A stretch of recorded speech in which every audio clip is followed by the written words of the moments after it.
Advertencia. La información suministrada no pretende sustituir la prescripción médica en ningún caso, ni emitir un diagnóstico o sugerir algún tratamiento de enfermedades. Estamos compartiendo información de interés general desde el punto de vista profesional del invitado, basándose en sus conocimientos y experiencia.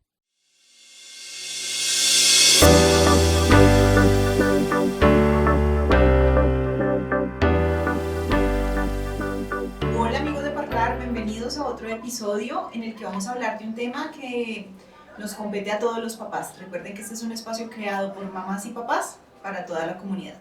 Acompáñenme a hablar acerca de los trastornos de la alimentación. Y en este espacio tenemos una invitada muy especial que también es de nuestra casa. Ella es Eliana Ortiz, mamá del centro, psicóloga egresada de la Universidad de La Sabana con un doctorado en Psicología Clínica y de la Salud de la Universidad de Barcelona. Experiencia de más de 15 años en atención a niños, adolescentes y familias con problemas de comportamiento y emocionales. Y además también comparte sus conocimientos como docente de la Universidad Católica de Colombia.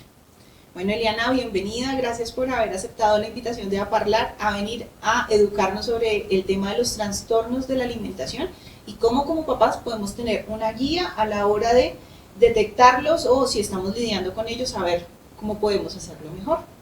Buenas tardes, Diana, muchas gracias por tu invitación. Bueno, ¿qué te parece si iniciamos aprendiendo qué son los trastornos de la alimentación? Bueno, Diana, los trastornos de alimentación son trastornos que afectan tanto la salud física como la salud mental. Los trastornos más usuales es la anorexia, la bulimia y el trastorno por atracones. Y además, Diana, tienen afectaciones importantes en la salud cuando se vuelven crónicos. Entonces pueden traer afectaciones en el corazón, en diferentes órganos, en la boca, en la piel, en el cabello. Y en casos graves, pues pueden requerir hospitalización y hasta puede ocasionar pues la muerte de la persona. Ok, es decir que estamos hablando de situaciones o enfermedades que pueden evolucionar hasta etapas bastante serias en las que las personas pueden llegar incluso a una hospitalización. ¿Es así? Sí, exactamente. Lo importante es detectarlos a tiempo para poder tratarlos y también pues no llegar a etapas donde se puedan cronificar, porque pues van alterando cada vez más la vida social de la persona, factores emocionales y también pues como les mencionaba la salud física. Entonces también se caracterizan por tener alteraciones en el manejo y las emociones y pensamientos relacionadas con la comida, con el peso y con la figura. Ok, ¿y cuáles son las causas para que esos trastornos se den en una persona? Bueno, como la mayoría de trastornos emocionales y conductuales en niños y adolescentes, pues hay causas múltiples variables que pueden afectar. Tenemos variables de orden biológico, por ejemplo, trastornos neuroendocrinos o metabólicos que pueden ocasionar alteraciones con el control de peso o de la alimentación. Y también pueden existir factores hereditarios, por ejemplo, cuando hay familias donde los padres han sufrido trastornos alimenticios, o hay factores pues de orden hereditario que pueden también ocasionar una vulnerabilidad para el desarrollo de estos trastornos. También tenemos factores psicológicos que son los más comunes, como problemas de baja autoestima en nuestros adolescentes, problemas de regulación emocional, niños o adolescentes que tienden a la depresión o a la ansiedad, que también es muy frecuente hoy en día, o que no controlan sus impulsos, que tienen conductas autolesivas, que también se están dando mucho hoy en día en los adolescentes y cada vez a más temprana edad. Pueden haber problemas familiares en las relaciones o familias disfuncionales donde de pronto pues no hay mucha comunicación y mucha interacción a nivel familiar. Esto también puede ocasionar pues conflictos emocionales en los jóvenes o en los niños que terminen desencadenando un trastorno alimenticio. También tenemos factores sociales y culturales que hoy en día también pesan muchísimo, como niños que han sido víctimas de bullying o de algún otro tipo de burla a nivel social, el problema de las redes sociales, que muestra pues una cultura de la delgadez y de los cuerpos bonitos y fitness y de los cuerpos perfectos, donde pues nuestros niños y adolescentes van creciendo con esas figuras y van queriendo alcanzar ese ideal. Entonces pues eso da muchos riesgos para desarrollar trastornos alimenticios. Además que eso que mencionas de las redes sociales y cómo ha afectado la autopercepción física de las personas es un fenómeno realmente preocupante en estos días, porque además mucho de lo que se muestra ahí ha sido editado, no es real. Ya podemos encontrar aplicaciones que editan fácilmente los cuerpos de las modelos en pocos clics, pero de eso no son conscientes a veces nuestros hijos o personas tan jóvenes que se preocupan tanto en esa etapa de la adolescencia por cómo se ven, porque claramente es una etapa, y tú me corriges, donde todavía ni siquiera se ha terminado de formar la corteza prefrontal del cerebro, y que es ella la que nos da como ese pensamiento un poco más crítico, más consciente acerca de las cosas, ¿verdad? Así es, Diana, esto que tú mencionas es muy importante, porque hoy en día pues desde niños pues tienen acceso cada vez de manera más temprana a las redes sociales, ¿no? Y más nuestros adolescentes que están en contacto permanente con ellas, pues se comparan con esos ideales, y como tú mencionas, pues realmente las redes sociales no son el mundo real, ¿sí? Es el mundo imaginario y ficticio donde todos tenemos la posibilidad de editar, de poner filtros, ¿sí? Y de mostrar siempre nuestra cara amable y de las fotos felices. Entonces, todos somos felices y perfectos. Exacto, entonces ese ideal de belleza y de perfección y de mostrar solo lo bonito, pues es muy difícil de aceptar en una edad donde apenas estás terminando de, como mencionas tú, no solo de formar tu cerebro, sino de crear tu identidad, ¿sí? Entonces un adolescente está creando su identidad, y en ese proceso de identidad es muy importante el reconocimiento de qué capacidades tiene, para qué es bueno, su autoestima, pero no nos digamos mentiras que la parte física para ellos es una de las variables más importantes, ¿no? Entonces empiezan a sentirse no muy a gusto con su cuerpo, empiezan a hacer dietas restrictivas, ¿sí? O querer adelgazar o marcar su cuerpo, y todos estos son factores de riesgo que hay que estar atentos a ellos. Sí, y algo muy importante que nos mencionaba Eliana también es esos factores hereditarios en donde fácilmente una condición emocional nos puede llevar también a desarrollarlos, y aquí en el canal tenemos un episodio acerca de esos factores, que es sobre epigenética. Entonces los invito a que, si no lo han visto, vayan y lo busquen y lo vean, y aprovecho también para invitarlos a que activen ahí las notificaciones, así no se pierden ningún episodio como este. Entonces, ¿qué te parece si seguimos hablando acerca de cómo podemos identificar si nuestros hijos, algún familiar de nosotros, alguien en nuestro entorno puede estar sufriendo un trastorno de este tipo? Bueno, Diana, creo que es importante, papás y mamás, que estemos muy atentos a los hábitos y las conductas alimenticias. Este es el primer indicador al cual hay que estar atento cuando vemos que nuestros hijos empiezan a hacer dietas restrictivas sin ninguna razón, de pronto a utilizar laxantes, a tener cambios repentinos en sus patrones y gustos alimentarios, a restringir ciertos tipos de alimentos o grupos de alimentos, que no comen azúcares porque se engordan, ¿sí? O no comen harinas, y además, por ejemplo, evitan comer en presencia de otras personas, pueden evitar comer en la mesa en familia, pueden evitar reuniones sociales donde estén alrededor de la comida, que vivimos en una cultura donde las reuniones familiares están en torno a la comida y muchas veces a la bebida, ¿no? Entonces es muy importante pues mirar estas conductas alimentarias. También, si de pronto después de comer se paran inmediatamente de la mesa y van al baño, escuchar si de pronto están vomitando, si están escondiendo comida, ¿sí? Se hacen a veces los que se comen la merienda del cole, y de pronto pues revisar las loncheras, saber si realmente están comiendo, preguntar si están en el comedor del colegio, qué tanto están comiendo, porque a veces pueda que ni nos enteremos, porque gran parte del tiempo están en el colegio, pues realmente qué tanto están comiendo. y estar muy pendientes pues a la hora de las comidas en familia, ¿no? Si tienen un balance nutricional o si les cuesta como aceptar algún tipo de alimentos. Esto por el lado de las conductas alimentarias. También debemos estar muy pendientes de los cambios físicos. Es muy importante evaluar, por ejemplo, si tienen cambios de peso repentinos o subidas o bajadas de peso repentinas sin ninguna explicación médica, ¿sí? Entonces no es normal que un niño tenga cambios en su peso y también es un factor de alerta, ¿vale? O que hagan ejercicio de manera excesiva, ¿sí? Eso también hay que vigilarlo, porque parte de la conducta como compensatoria, por ejemplo, en la anorexia, es tanto la restricción de alimentos como el ejercicio excesivo. Entonces, imagínate hacer ejercicio excesivo sin tener un balance nutricional necesario y muchas veces pasando horas de restricción de comida.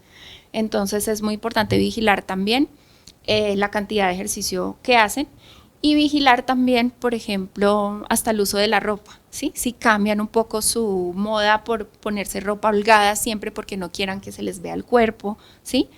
Esto puede pasar por etapas en los cambios de la adolescencia, pero si ya como que es muy persistente, pues ahí debemos prestarle atención a eso.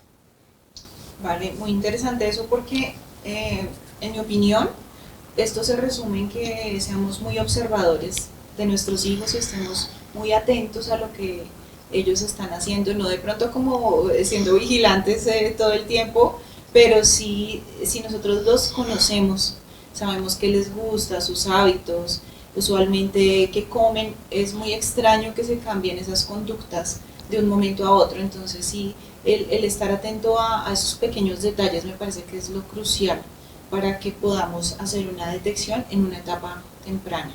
Sí, es muy importante detectar de manera oportuna. Otro aspecto muy importante a tener en cuenta son los cambios sociales y emocionales, ¿sí? Entonces, si vemos que un niño, por ejemplo, se empieza a aislar, no quiere salir con sus amigos, no quiere ir a reuniones familiares, o al contrario, también podemos ver que pueda ser víctima de bullying, ¿sí?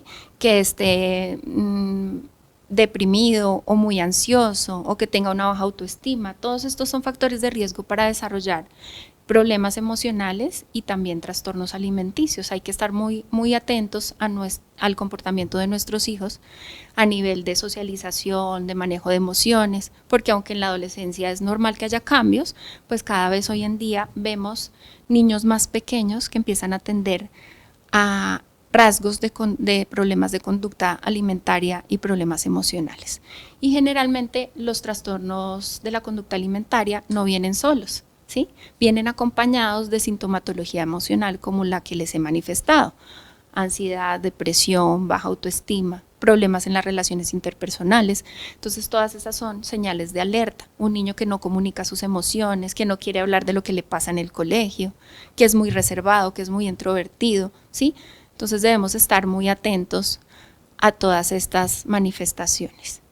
Bueno, clave eso porque eso quiere decir que no vamos a tener solamente que atender los síntomas físicos, sino también los emocionales y por lo tanto debe haber un acompañamiento integral, ¿verdad? Cuando se manifiestan estas situaciones, no solamente del médico, del nutricionista, sino también del psicólogo y pues supongo que otras disciplinas en ciertos casos. Sí, Diana, es muy importante lo que tú mencionas. En términos de tratamiento es generalmente el psicólogo el primer, digamos, profesional que valora estos casos y que los detecta, pero también los maestros cumplen un papel muy importante y evidentemente las familias para pues estar muy atentos a todos estos tipos de comportamientos que les menciono, ¿no? Y si hay algo que no les cuadra, siempre es mejor consultar. Es mejor consultar y que nos digan no pasa nada y no que dejemos ir pasando el tiempo y que los problemas vayan aumentando. Entonces es muy importante siempre consultar cuando vemos que algo no está bien, ¿sí? El psicólogo es ese primer profesional que valora el caso y se necesita de acuerdo a la gravedad, porque hay diferentes tipos de gravedad. Hay trastornos de la conducta alimentaria leves, moderados y ya severos, que son los que requieren hospitalización. Pues ahí se requiere un equipo interdisciplinario que está conformado por psiquiatra. El psiquiatra también cumple un papel importante porque a veces hay que dar medicación para regular estados emocionales. El nutricionista evidentemente pues nos ayuda a controlar todo lo que es el peso, la dieta y cómo ir poco a poco generando hábitos alimenticios adecuados y saludables, que es lo que pierden las personas con estos trastornos alimenticios, ¿sí?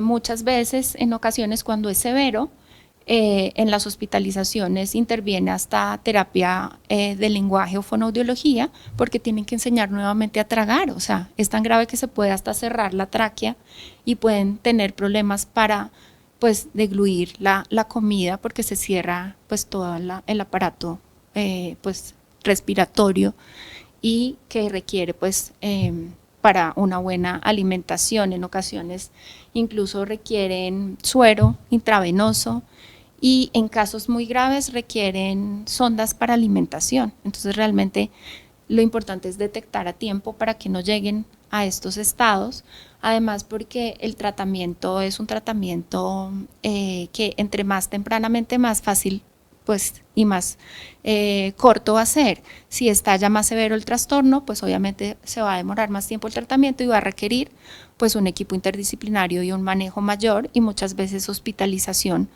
para que pues se nivelen todos esos nutrientes y la persona pueda pues empezar a comer poco a poco y que su organismo empiece a tolerar pues la alimentación.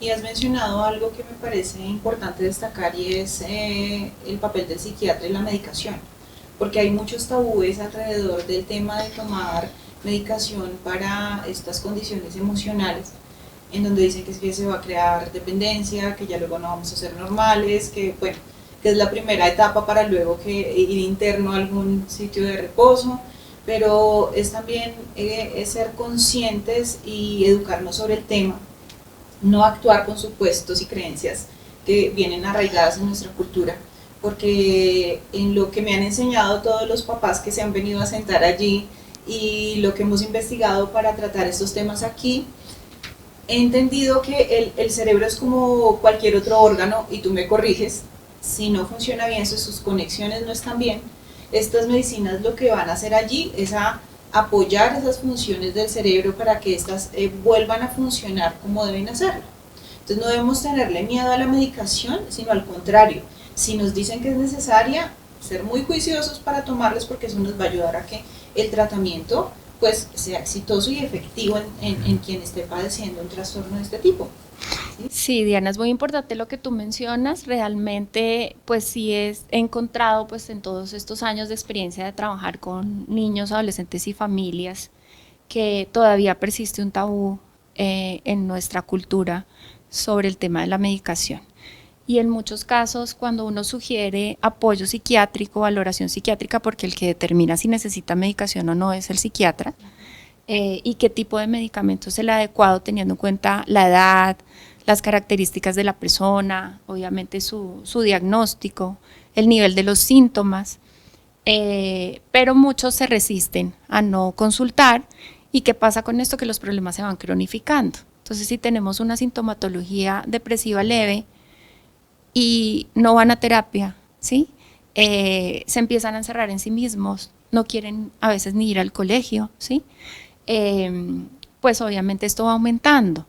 Entonces, en muchas ocasiones se requiere apoyo farmacológico. Los psiquiatras igual infantiles y pues de adolescentes son muy cuidadosos con la medicación que dan. Obviamente no es la misma que le dan a un adulto, ni son las mismas dosis, ¿sí? Y realmente es una medicación que, bien manejada, pues surte efectos a nivel cerebral, como tú lo mencionabas, porque necesitamos equilibrar neurotransmisores. La serotonina o la dopamina se baja o se sube, dependiendo del trastorno. Y como les mencionaba, muchas veces los trastornos alimenticios van acompañados de cuadros de ansiedad y depresión. Entonces, si no regulamos esos estados, pues va a ser muy difícil que los jóvenes empiecen a comer y a mejorar sus hábitos alimenticios, que es lo que queremos finalmente lograr, ¿no? Y que mantengan una alimentación saludable. Bueno, y ahora, ¿qué te parece si nos guías un poco a los papás y nos das como unos tips sobre cómo podríamos apoyar a nuestros hijos en caso de que se encuentren en una de estas situaciones de alguno de estos trastornos? Bueno, Diana, es muy importante. Primero, yo diría que el primer paso es tener una comunicación abierta con ellos, ¿sí? Preguntarles sobre sus emociones, sobre sus pensamientos, cómo se sienten con su cuerpo, cómo se sienten con ellos mismos y hablar abiertamente sobre este tema, ¿sí?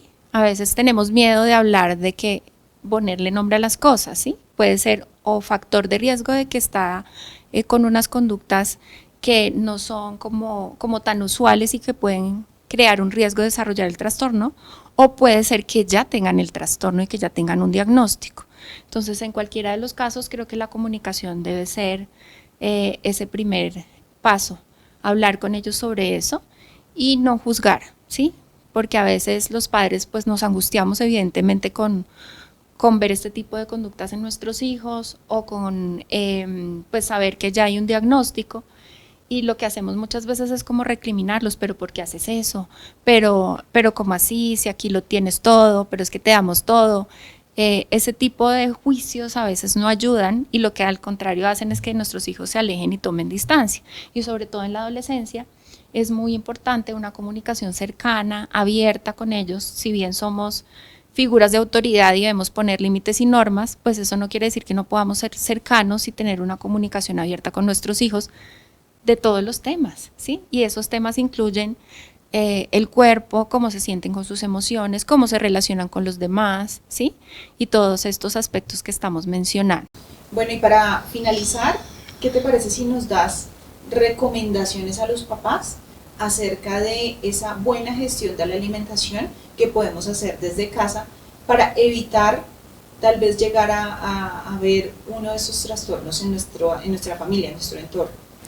Bueno, yo creo que es muy importante tener unos hábitos familiares saludables, donde pues haya una alimentación balanceada, que evitemos pues consumir azúcares, pero es muy importante que los niños y los adolescentes consuman todos los grupos alimentarios, ¿sí?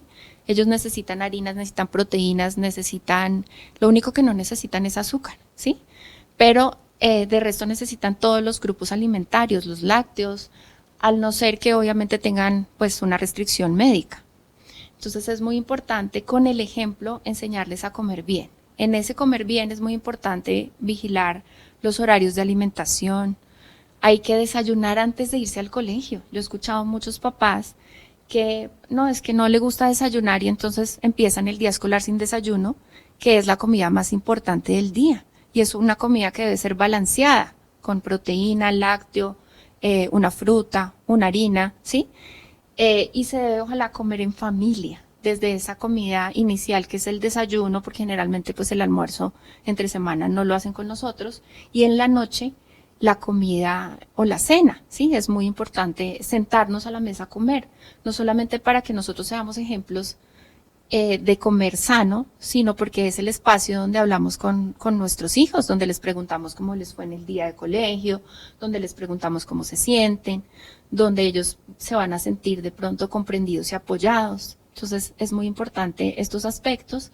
Y otro elemento que está ligado a la alimentación es el tema del cuidado físico y el ejercicio, que debe ser proporcionado y adecuado para la edad, ¿sí? Fomentar hábitos de ejercicio saludables, ojalá algún deporte que a ellos les guste, sin presión, pero también sin exceso, porque ¿qué está pasando? Estamos en una época de moda de mamás y papás fitness. Y los hijos que están aprendiendo, lo mismo, están viendo los modelos de papás que se demoran 3 o 4 horas en el gimnasio, ¿sí? Y que se ocupan todo el tiempo por su figura, por su cuerpo, y a veces nos excedemos en esos patrones, y eso es lo que nuestros hijos ven, ¿sí? Entonces, obviamente, eso es lo que van ellos a querer replicar en un futuro, ¿no? Entonces, no está mal que cuidemos nuestros hábitos, que hagamos ejercicio, pero sin excedernos, porque, como dice el dicho, todos los excesos son malos, ¿no? Entonces, es muy importante como estos hábitos en familia. El equilibrio, ¿no? El equilibrio de estos hábitos. Es como la clave en eso, porque además es como darle el enfoque, ¿no? A la alimentación y el ejercicio es más, mira, para tener una buena vida, una buena vejez, un cuerpo saludable para que tú cuando ya estés viejito puedas ser independiente y puedas tener una condición buena de salud y no estar visitando el médico cada 8 días, hay que alimentarnos bien y hacer ejercicio desde ya, ¿no? Debería ser como la motivación. Sí, desde niños cultivar unos buenos hábitos alimenticios y de cuidado personal con nuestro cuerpo, con pues todos los aspectos que hemos venido mencionando. Pero también tenemos que cuidar nuestro bienestar emocional, porque a veces no le prestamos tanta atención a esos factores emocionales. Y pues también es importante tener una salud mental equilibrada, saber manejar y regular nuestras emociones, que a veces les cuesta tanto a los adolescentes por esos cambios hormonales, pero pues ahí es donde más necesitan de nuestro apoyo y también de nuestro ejemplo de cómo nos regulamos a nosotros mismos, por ejemplo, cuando los vamos a corregir. Si tú pretendes que un niño, no sé, está haciendo algo y tú le dices, no, pero cuidado, y lo estás gritando, pues qué ejemplo le estás dando si tú no estás mostrando autorregulación en el momento de corregir. Entonces, eso es muy importante.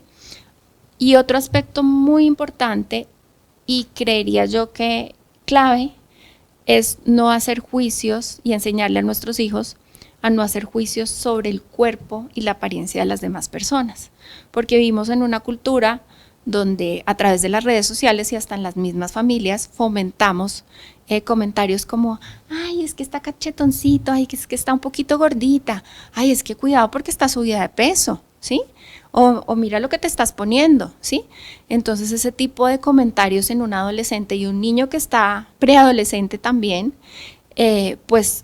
van directo a su autoestima, ¿no? Entonces ahí hay que tener mucho cuidado con los comentarios que hacemos, o entre ellos también empiezan a hacerse comentarios sobre su apariencia, su peso, su figura, ¿sí? Y pues esto no ayuda, y ahí es donde pues vienen esas críticas con ellos mismos y empiezan a mirar que está mal, pues la gente me está viendo gorda, y ahí es donde empiezan a restringir alimentos como en la anorexia, o a hacer conductas compensatorias de vómito como en la bulimia. Y en los trastornos por atracones lo que hacen es que comen, tienen episodios de comer muchísimo de manera compulsiva, ¿sí? Y luego también tienen que hacer algo para compensar. Entonces es muy importante no hacer juicios sobre el cuerpo de las demás personas, sobre su apariencia, y enseñarles a nuestros hijos a respetar este aspecto. Sí, porque a veces también nos escuchan a nosotros hablando sobre otros o sobre nosotros mismos, y ellos todo eso lo están escuchando y lo interiorizan, y también viene ahí un problema, ¿no? Nosotros el primer ejemplo, como tú dices. Eliana, muchas gracias por toda esta información tan valiosa que has compartido con nosotros aquí en A Parlar. Esta es tu casa, puedes volver cuando quieras a enseñarnos sobre otro tema. Cuéntanos en dónde te pueden encontrar los papás para revisar si puedes atenderlos en caso dado de que quieran hacerlo contigo. Bueno, voy a dejar mi teléfono. Me pueden escribir por WhatsApp al 350-280-3512. También vamos a dejar algunos datos de clínicas especializadas en trastornos alimenticios por si ya está diagnosticado o ya tienen claridad, pero si es pues una consulta exploratoria de situaciones emocionales o inclusive relacionada con sospecha de trastornos alimentarios o pautas de crianza, comunicación familiar, ansiedad, depresión, tanto en niños como en adolescentes, como problemas familiares y adultos, porque también atiendo a adultos, pues me pueden contactar. Muchísimas gracias, Diana, por tu invitación, y a los padres por estar atentos y escucharnos.